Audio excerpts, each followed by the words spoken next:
This program has been brought to you by the wonderful world of Kenner, makers of fun toys and games for everyone.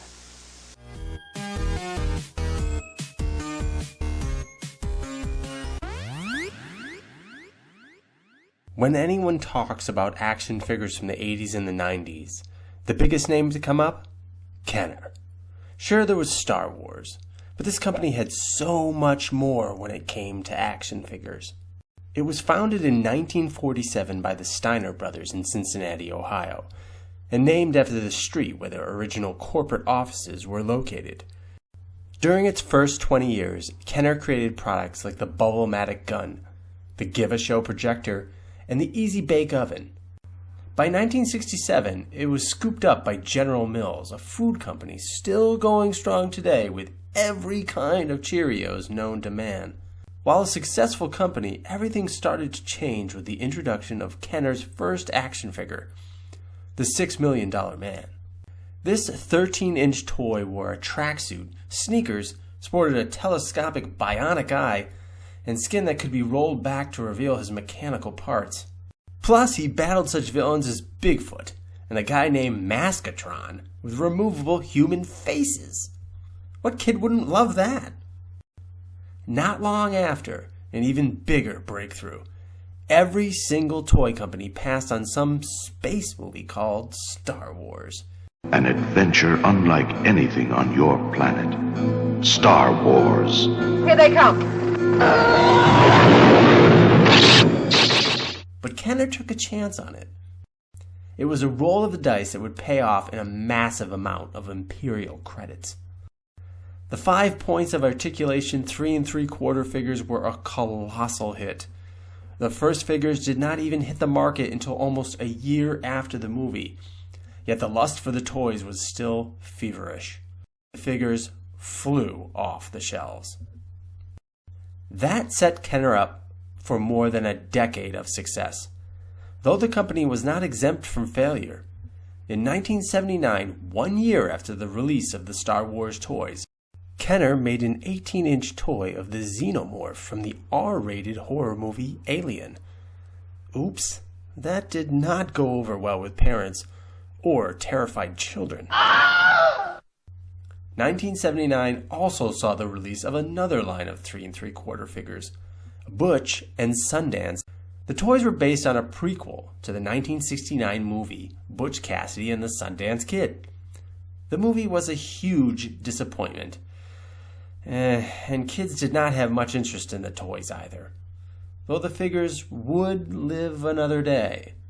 3 years later, in 1982, Kenner snatched up another Lucasfilm property, Indiana Jones. He goes, honey, there is nothing to fear here. That's what scares me. These had a very similar look to the Butch and Sundance figures, with joints at the knees and virtually identical play features. The line also used the same horses as Indy's Arabian horse. The Indy line was scarce at stores upon release, and has spiked in price over recent years, with once common figures like Tote and the Cairo Swordsman even drawing big numbers. And in 1983, came the Hoff. No, not that version.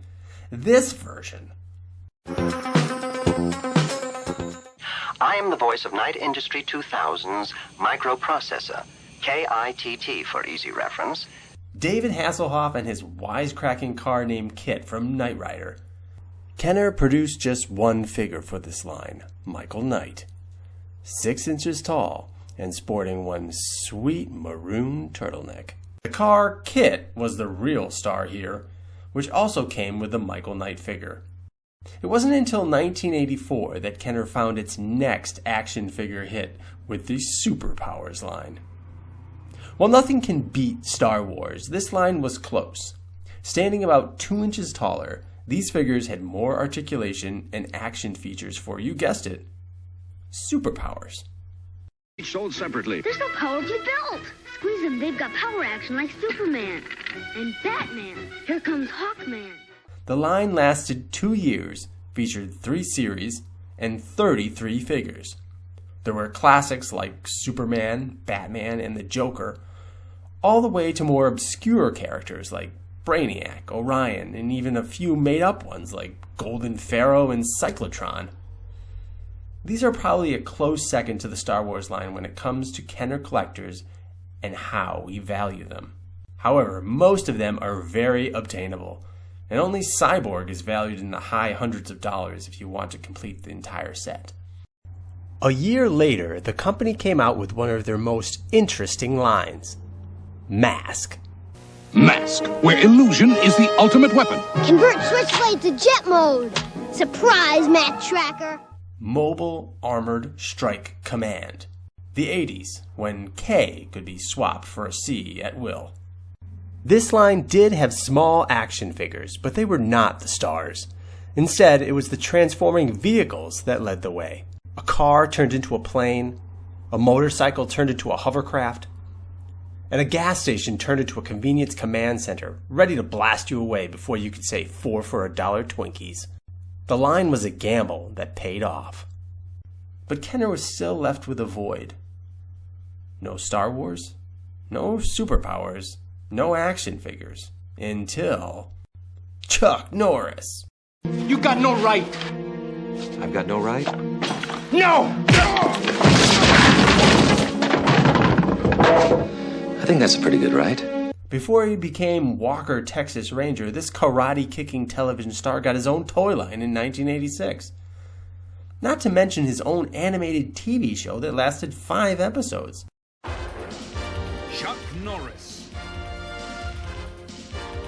Chuck Norris, man of action. 5 whole episodes.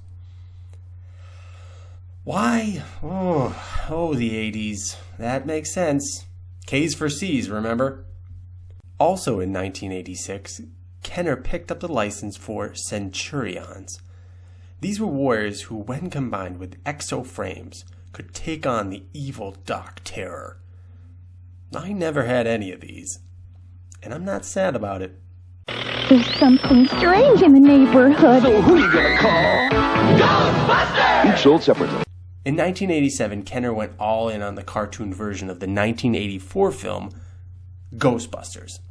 The real Ghostbusters animated series also scored with audiences, as did Kenner's toys. Though the characters looked nothing like their movie counterparts, the toys did strongly resemble the animated look, and there was a lot of fun to be had with these cartoonish guys. The Ghostbusters had their proton blasters, Ecto-1, and even released the Stay Puft Marshmallow Man. Boy, did I want that guy when I was a kid.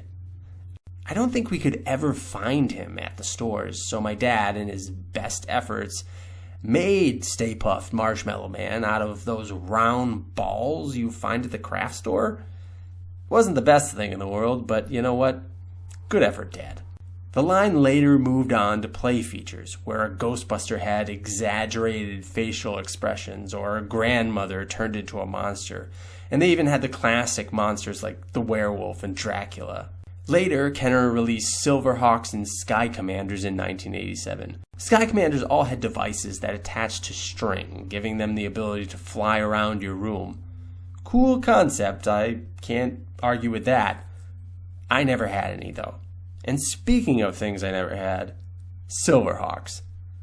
Other than these being vac metalized, I have no idea what the draw is here. I know these are big on the secondary market though, but my goodness, ugh. I think I would rather a Chuck Norris figure. Chuck Norris. Over the next few years, Kenner struggled to find its footing, putting out lines based on some edgier movies, like RoboCop in 1988. That film is one of the most violent things you'll ever see. Yo, Adam, check out my great new house, The Vanishing Doll. Beetlejuice in '89, pretty edgy and, scary in spots. It is about ghosts. Police Academy in '89. While spawned from an inappropriate movie, this line was at least based on a cartoon spin-off. Swamp Thing! Swamp Thing in 1990, followed by another R-rated movie, Terminator 2. Not to mention the return of Aliens in '91. Armed with the latest high-tech heavy metal, Queen Alien breathing down your back, I blast her with the bug rocker. While all of these toys have their appeal, it must have been a pretty tough sell for parents. Those eco-geeks are in our trap. Oh yeah, and in 1991 there was also Captain Planet and the Planeteers. Well, let's move on. Wait till they get a load of me. Batman was a movie juggernaut in 1989. Toy Biz had the license for the initial release of figures, but in 1991 the license eventually boomeranged back to Kenner. These toys were loosely based on the 1989 film, but most gave Batman new gadgets in various releases. Crime Attack Batman, Iron Winch Batman, Shadow Wing Batman, Tech Shield Batman, Wall Scaler Batman, Power Wing Batman, Thunder Whip Batman, Everything Bagel Batman. Okay, maybe not that one. Eventually, this line morphed into the 1992 Batman the Animated Series line, which brought, yes, more versions of Batman, but also a great line of villains. These sculpts were more cartoon-like, unique, and fun than their predecessors. And then, also in 1992, came the greatest toy line, based on the greatest cartoon of all time. Capital Critters. What kid wouldn't want an action figure of a roided politician?